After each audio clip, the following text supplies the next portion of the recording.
Hi guys, welcome to How to Maximize. In this video, I will show you how to be fat in Roblox.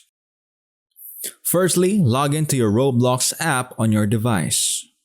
Then, tap on the avatar icon present in the bottom mid. Now, tap on Customize Avatar.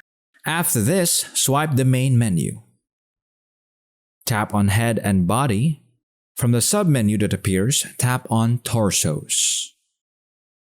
Now, tap on the second option. After this, swipe and click on Left Arms. Again, tick the second one. Repeat the same for right arms. Also, tick the second option for left legs and right legs. Now, moving to the option Build.